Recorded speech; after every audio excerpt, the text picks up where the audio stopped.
si Engineer Henry Alcantara has prepared sinumpaang salaysay. Nakapag-isip-isip na tumulong na lamang po sa investigasyon na to upang makapagbigay linaw sa katanungan sa investigasyon ito para po sa bayan. Simulan ko na po ang aking inandang salaysay, Your Honor. Sa akin pong boss, Undersecretary Roberto Bernardo po. Una ko pong nakilala si Yusek Bernardo taong 1997. Kami po ay magkasama sa Los Baños po. Si Yusek Bernardo ang tumulong sa akin para may talaga ako bilang District Engineer sa Bulacan First DO noong 2019. Taong 2022 na magsimulang magbaba ng pondo sa aking DO si Yusek Bernardo. Ang kasunduan ay 25%. Ang kabuuan ng mga proyektong naibaba ni Yusek Bernardo sa aking DO ay nagkakahalaga ng 350 million. Noong 2023, ang kabuuan ng mga proyektong naibaba ni Yusek Bernardo sa aking DO ay halagang 710 million. Noong taong 2024, may kabuuang pondo na 3.3 billion. Nung naipababa ni Yusek Bernardo sa aking DO, muling nagpatuloy ang 25% na bayad sa proponent ng mga proyekto na binibigay kay Yusek Bernardo.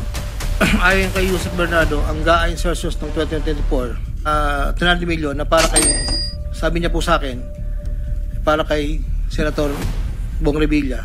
Sinabihan ako ni Yusek Bernardo, Henry, kay Sed Bong yan, baka gusto mo tumulong sa kanya. Dagdagan mo ang proponent ko na bahala. Sinabi ko kay Yusek Bernardo, sige po boss, kaya po imbis na 25 ay naging 30 ang naging proponent doon po sa tatlong project na nakalagay po dito. Ang total po ay 300 million po. Yun po ay ayon kay Yusek Bernardo. Never ko pong nakakausap si Senator Bong Revilla. Never po. Noong taong 2025 ay may kabuang halaga na 2.55 billion may pababa ni Yusek Bernardo sa aking DO. Tulad ng mga nakaraang taon, ang proponent ay natiling 25% sa kabuang halaga ng pondo na ibaba ni Yusek Bernardo sa aking DO. Taong 2022, yun nga po, nabanggit ko kanina, humiling si Senator Joel Villanueva ng proyektong multipurpose building, kakalaga ng 1.5B. Sa halagang 1.5B ay 600 million lamang ang napagbigyan na pondo para sa multipurpose building. Hindi po ito napagbigyan, kaya napilitan kaming gumawa ng paraan ni Yusek Bernardo. Hindi humingi ng partikular na proyekto o porsyento si Senator Joel, pero inutos ni Yusek Bernardo na bigyan na lamang ng proyekto na may katumbas na 150 million na proponent. Dahil dito, nabigyan si Senator Joel ng proyektong Unprogrammed Operations noong 2023, nagkakalaga ng 600 million na pawang mga flood control ng mga proyekto at kung saan susumahin na 25% na proponent ay may halaga na 150 million. Hindi alam ni Senator Joel na flood control ang mga proyektong nailan sa kanya dahil ang aking pagkakalam ay ayaw po ni Senator Joel ang project na flood control. Ang halagang 150 million din ako sa rest house sa Barangay Igulot, Bukay, Bulacan na iniiwan ko po sa tao niya na ang nagangalan lang pong Peng. Sinabi ko kay Peng na pakibigay na lang kay boss, tulong lamang yan para sa future na plano niya. Hindi po nila alam na doon galing yon sa flood control. Sa kay Senator Jinggoy naman po, sa pagkakatanda ko, nasa 2024 budget hearing kami sa Senado. Kasama ko si Yusek Bernardo sa pagitan ng alas 9 hanggang alas 10 ng gabi. Habang kami naghihintay, tinanong ako ni Yusek Bernardo kung meron pa akong gustong lagyan at meron pang available na 355 ayon po kay Yusek Bernardo. Agad-agad po akong nagpagawa ng lista sa staff ko at sa loob ng 10 to 15 minutes, sinaiplasa ko na po ang listahan kay Yusek Bernardo. Ito po ay 7 project na may kabuang 355. Ang proponent po nito ay 25% at binigay ko kay Yusek Bernardo. Wala po akong direktang transaksyon o direktang pakipag-ugnayan kay Senator Jinggoy. Pangapat, Congressman Elsaldi ko. Noong August 20 o September 2021, nagkakilala kami ni Congressman Saldi ko sa isang pagtitipon meeting sa Shangri-La, Bonifacio. Doon ay napag-usapan namin ang plano ni Kong Saldi na sumubok na magbaba ng pondo papunta sa aking distrito para sa iba't ibang proyekto. Pagkalipas ng higit kumulang ng isang buwan mula sa aming unang pagkikita, ako ay nagpasa sa kanyang listahan ng mga proyekto na may kaugnayan sa flood control at yung mga proyekto ito ay lumabas sa General Appropriations Act of 2022. Pagkakatanda ko po ito ay 519 million ang una po mula 2022 hanggang 2025. Naging tagapagtaguyod si Kong Saldi ng mga proyekto sa Bulacan First. May higit kumulang 426 na proyekto. Ang kabuang halaga ng proyekto na ito ayon po sa nalakap kong record ay hindi bababa sa 35 billion 24 million pesos. Million or billion? Billion, Your Honor. Sa taong 2022, yun po yung una, BICAM lang po ito ayon sa record ko po. 519 million.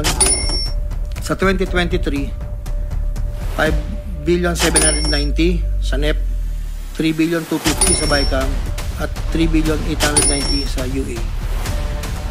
2024, 5.8 billion sa NEP, sa BICAM 5.084, sa UA 3.306. Sa 2024, nagkakalaga po ng total na 14,190,000,000. Sa 2023, 12 billion. Sa 2022, 519. Noong pong 2025 ay 7,385,000,000 na lang po sa NEP. Wala na pong kasunod.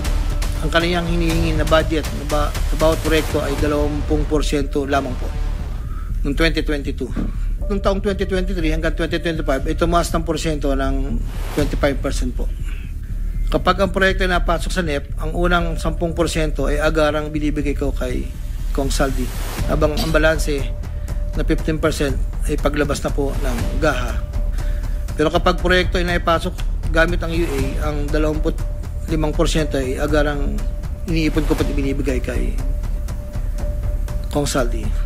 Ang pera na nakalaan para kay Kong Saldi dinadala sa akin. Ako naman po ang nagdadala o naghahatid na hinihinging porsyento ng Kong Saldi sa iba't ibang tao niya. Hindi ko po siya na-meet during pagdadala. Ang tao niya po ay may alias lang Paul at Mark. Dahil sila po yung nag-message po sa akin through Viber, disappearing message po yun.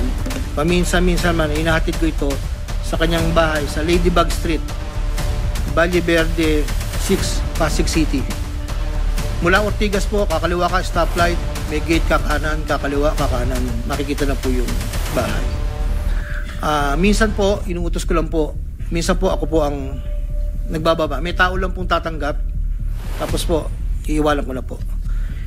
Dinagdag ko na dahil lumulobo ang pondo ng Bulacan, napag-usapan namin Kong Saldi na kung meron akong pwedeng mapagbabaan sa iba't ibang district engineering office. Nang dahil dito, noong 2020 hanggang 2025, nagbaba si Kong Saldi sa sumusunod. Bulacan 2nd, 573 million. Tarlac 1st, 2023, 1.350. Sa 2024, sa UA 1,650. Tarlac 2nd, 925. Tapos 2024, 1,000,000,025. Pampanga, sa 2023, 1,125,000,000. 2024, 75 million lang. Wala pong alam yung mga tao doon na DE. Ako lang po ang kausap nila. Hindi po alam nila yun ay kay Kong Saldi. Dahil ako lang po, hindi ko po pwedeng sabihin kung saan nanggagaling. Noong ika-4 na pagdinig ng Senate Blue Ribbon Committee hearing, may dalawang larawan na pinakita ang chairman ng Senate Blue Ribbon Committee, Senator Pampilo Lacson, kay Engineer Bryce Hernandez. Isang larawan sa isang lamesa na puno ng pera at doon ay makikita ang aking presensya na kung saan ay nakasuot ng blue na shirt at ito ay sa conference room ng lumang opisina namin. Para po sa kalaman, lahat po ng pera na yon ay para sa BICAM ni Kong Saldi. 519 million na may 20% proponent noong 2022. Ito po ay galing sa iba't ibang mga kontraktor na nakuha ng mga proyektong naipababa ni Congressman Saldi.